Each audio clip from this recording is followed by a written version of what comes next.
Yeah, I mean, again, super early, obviously, but at the moment, it is really between those two guys with Celebrini having that edge there. But there are a couple, probably at the moment, maybe like there's one, maybe two, if depending on how the year goes, and a lot would have to go right for this guy to like have a shot at going first overall. Um, but you've got the Russian Ivan Demidov, who I mean, he is a whole lot of fun to watch. Like, I mean, ripped it up in the Russian Junior League this year. Over assists per game, added like 20 goals. And I mean, every time he touched the puck, he was making a play. Um, you know, goal scoring, playmaking, like dual threat.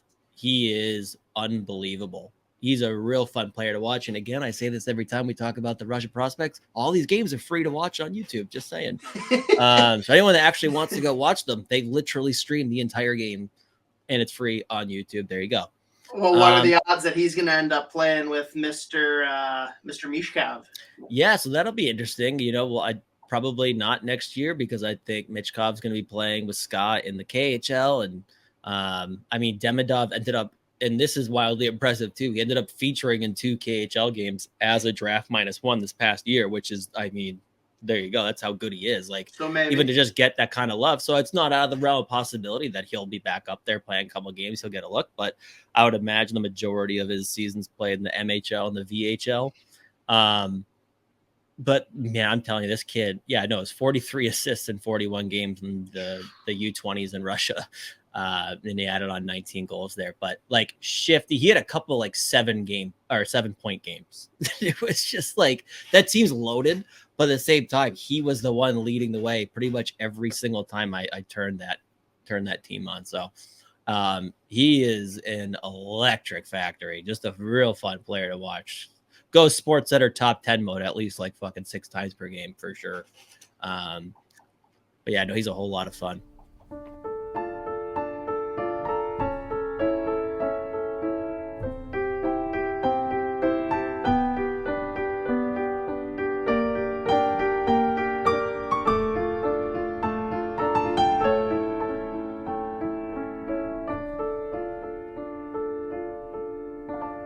Here we go. Z, first one, and this is a guy you've talked about a lot. Time to gush. We've got Ivan Demidov. Ivan Demidov is one of, if not the most enjoyable players to watch in this draft. The high-end plays that he makes literally every single time he steps on the ice, like, and by the way, these stats are already out of date again. Shocking. Like, I think he scored the day after I sent you this, and he scored an absolute fucking howitzer today. Slap shot from the slot, like top quarter, no chance for the goalie. He, like, offensively, like the definition of a game breaker. And every time he touches the puck, he wants to make a difference. He wants to make a highlight reel play. Like, I've said this about like a lot of top prospects. You want to talk about someone that goes Sports Center top 10 mode. Ivan Demidov is the poster child.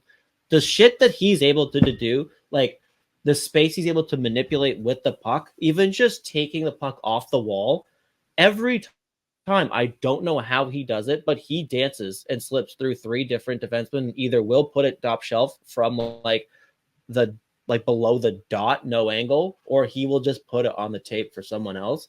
Like, elite playmaker. He's got a phenomenal shot, and he's useful defensively as well. He's not a guy that like doesn't look to at least try in the defensive zone. Like, more than that, like, he is a solid defensive forward. Like, in terms of raw upside, I still put Celebrini in his own class, but like Demidov is knocking on that door. And like, he honestly, like, in terms of just raw talent and upside, he might be pretty close, or just like at least close to being on par with that upside. I think Celebrini's like elite at literally everything, but Ivan Demidov is fucking unbelievable. So for me, it's an easy number 2. I put the tiers 2 to 4 because there's plenty of people who want to put like the defenseman with this much upside, Anton Salayev, who will come up in a little bit. 6'7" elite skater. Artem Levshunov, we talked about last week, a big right shot D-man who is elite in his own right, like just in terms of offensive upside. Like there's plenty of other guys who people want to, just because like, so I think it's probably some like positional bias as well, but Sure. Ivan Demidov for me, it's easy number 2. And in like another tier, like what he's doing in the Russian Junior League this year it's a joke. Like I think he went on a 6-game streak like last month where I think every game he had at least 4 points. It was just lighting it up. And there's a couple of guys on his team that are going to be in this top 10. He is padding their stats. Like he is padding their stats. I love that. The shit he's doing this year, I've liked it more than I enjoyed like watching like Michkov. Like it's that level of upside because he's got way more tools in his bag that like he's elite at versus Michkov. Like Michkov is just ridiculous scoring, but Demidov gives you a little bit of everything. And he is just absolutely elite. So for me, firm number 2. John Robinson, where will Demidov go in draft? Can we trade up? LOL. And to that point, Z, I know you mentioned that defenseman being heavy in this draft and that being a big need for a lot of teams. Like, sure, he could slide for that, but is the Russia factor a thing at all? Like, is that something that's going to hurt his draft stock in any way? No, I mean, I think at this point, I've probably got at least 4 that I would be shocked if they didn't go first round. I think the Russian factor is over. The big thing with the Russian factor with Michkov was the fact that he was signed for like 7 a 10-year contract. Yeah. yeah. But so, what is the lowest you can conceivably see Demidov going? 5. I think he will go either 4 or 5. Like I do think teams will, because both Levshunov and Salayev are big, incredibly mobile, high upside D-men. I think we'll talk about him in a second, but I think the Salayev thing is a mistake taking him that high, even though he's got all the tools in the world. I understand the Levshunov thing, but I've got a whole lot of concerns about whether or not he's going to be able to like do all of the things that he's very good at and make him an elite prospect. I have my own concerns about just like bringing that to the NHL level with the limitations that come with it. But I think I would see both of those guys going before Demidov. But if you do take those 2 before him, you can't justify passing on Demidov at 4. Like you just can't. Like he is outrageous.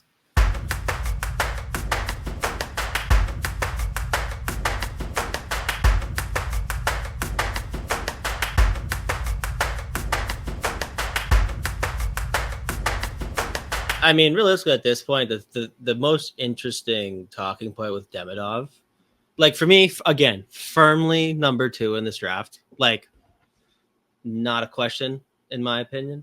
Just the upside, what he can do with the puck, the playmaking, the goal scoring, like just the overall threat level every time he jumps over the boards is just out of this fucking world. There's questions about like just how good of a skater is he going to be, or like, is that going to really prevent him from like hitting the full ceiling? I don't see it that way at all. Even a guy, look at a kid, he's older now. Kucherov, not exactly like the fastest guy on the planet, obviously. Like there are plenty of guys with like comparable skating ability where like it does not matter when their skill is that much better and they're that much smarter than everybody else.